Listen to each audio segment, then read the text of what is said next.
మీ business ఏదైనా మీ ఊర్లో promotion చేయాలంటే అది సుమన్ టీవీతోనే సాధ్యం. ఇప్పుడే సంప్రదించండి.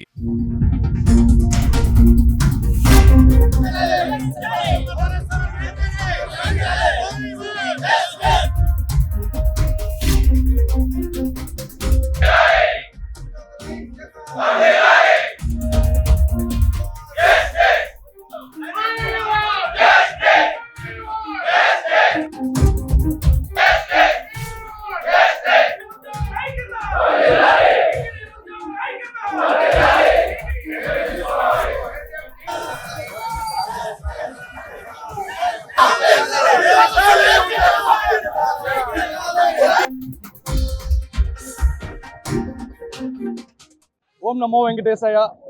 మొన్న జరిగినటువంటి మా టీటీడీ ఉద్యోగి బాలాజీ పైన జరిగిన సంఘటన టీటీడీ ఉద్యోగులను అందరినీ చాలా బాధించింది. అహర్నిశలు రాత్రనక పగనలక శ్రీవారి సేవలో భక్తుల సేవలో నిరంతరం తిండి తిప్పలు మాని కుటుంబం సైతము ఆరోగ్యం సైతం లెక్క చేయకుండా 24/7 విధులు నిర్వహిస్తున్నటువంటి మా టీటీడీ ఉద్యోగస్తుల్ని గౌరవ స్థానంలో ఉన్నటువంటి ఒక బోర్డు మెంబరు అది ఇది అని వాళ్ళ కుటుంబ సభ్యుల్ని దూషించడం నిజంగా మా ఉద్యోగస్తులందరినీ కలచివేసింది. ఇటువంటి సంఘటనలు ఈ 2-3 నెలల్లో చాలా జరుగుతూ ఉన్నాయి. ఉద్యోగస్తులందరూ కూడా అయోమయ పరిస్థితిలో ఉన్నారు.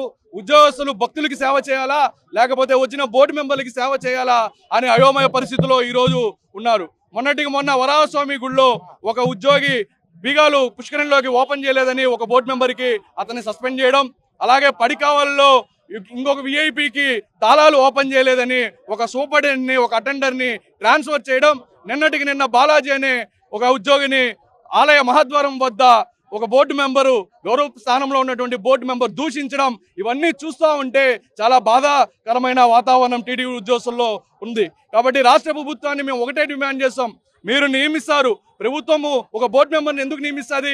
వాళ్ళు ఒక డివోటీ, వాళ్ళకి ఒక డిగ్నిటీ ఉంటుంది, ఒక డీసెన్సీ ఉంటుంది. వీళ్ళు వస్తే టీటీడీ ప్రతిష్టను భక్తులకు సేవలు మెరుగైన సేవలు చేస్తారనే ఉద్దేశంతో మిమ్మల్ని బోర్డు మెంబర్లుగా ఇక్కడ నియమిస్తే మీరు ఇక్కడ వచ్చి అధికార దాహంతో అహంకారంతో ఇక్కడ పనిచేస్తున్నటువంటి టీటీడీ ఉద్యోగస్తుల్ని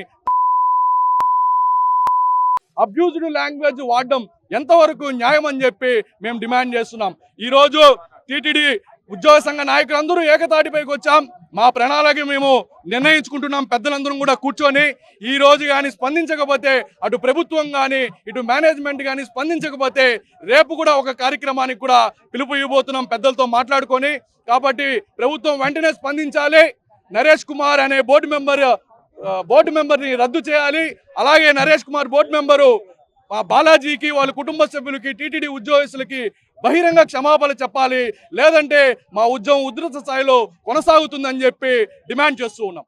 టీటీడీ ఉద్యోగి బాలాజీ పైన ఒక బాధ్యత కలిగినటువంటి పాలక మండలి సభ్యులు శ్రీ నరేష్ కుమార్ గారు మొన్న బాధ్యత లేకుండా ఆయన ఒక ఉద్యోగిని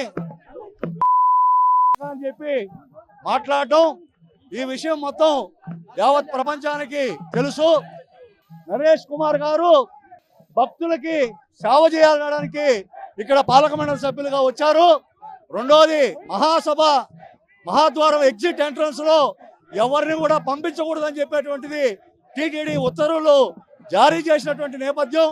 మహాద్వారం ఎంట్రన్స్ లో ఎవరిని పంపాలో ఎవరిని పంపకూడదో రాష్ట్ర ప్రభుత్వం చాలా స్పష్టంగా ఆర్డర్స్ ఇచ్చింది.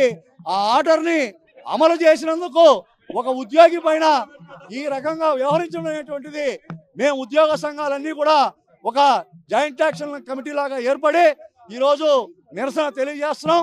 ఇప్పటికైనా రాష్ట్ర ప్రభుత్వం అదేవిధంగా టీటీడీ చైర్మన్ వెంటనే జోక్యం చేసుకొని ఎవరైతే నరేష్ కుమార్ గారు ఈ విధంగా చేశారో వాళ్ళని వెంటనే తొలగించాలా, అదేవిధంగా బహిరంగంగా భక్తులకి ఉద్యోగులకి క్షమాపణ చెప్పాలని చెప్పేసి మేము తెలియజేస్తున్నాం. ఇంకొక విషయం, ఇది నిత్య కృత్యంగా జరుగుతోంది. గతంలో ఒక బోర్డు మెంబరు ఇదే విధంగా ఒక 2 నిమిషాలు గేటు ఓపెన్ చేయలేదని చెప్పి సూర్యశేఖర్ అనేటువంటి ఉద్యోగిని సస్పెండ్ చేయడం, మహాద్వారం ఎంట్రన్స్ లో చైర్మన్ చెప్పినటువంటి వాళ్ళు గేట్ తెరవలేదని చెప్పే ఉద్దేశంతో ఒక సూపరింటెండెంట్ని ఒక అటెండర్ని ట్రాన్స్ఫర్ చేయడం, ఇలాంటివి నిత్య కృత్యంగా జరుగుతున్నాయి. వీటిని మేము అంగీకరించాం. అదేవిధంగా ఉద్యోగుల సమస్యలు చాలా కాలంగా పెండింగ్ ఉన్నాయి. ఆ సమస్యలన్నిటిపైన మీరు పరిష్కారం చేసి ఒక మంచి పాలక మండలిగా మీరు ఉండాలని చెప్పి మేము తెలియజేస్తున్నాం. మీరు ఈరోజు ఈ సమస్యని పరిష్కారం చేయనటువంటి పక్షంలో ఈ యొక్క ఆందోళనని మా ఉద్యోగ సంఘాలన్నీ కూర్చొని ఒక బెస్ట్ ఆఫ్ మంచి యాక్షన్ ప్లాన్ తయారు చేసుకొని చేస్తామని చెప్పి ఈ సందర్భంగా దశల వారీ మా కార్యక్రమం కొనసాగుతుందని చెప్పి తెలియజేస్తాం.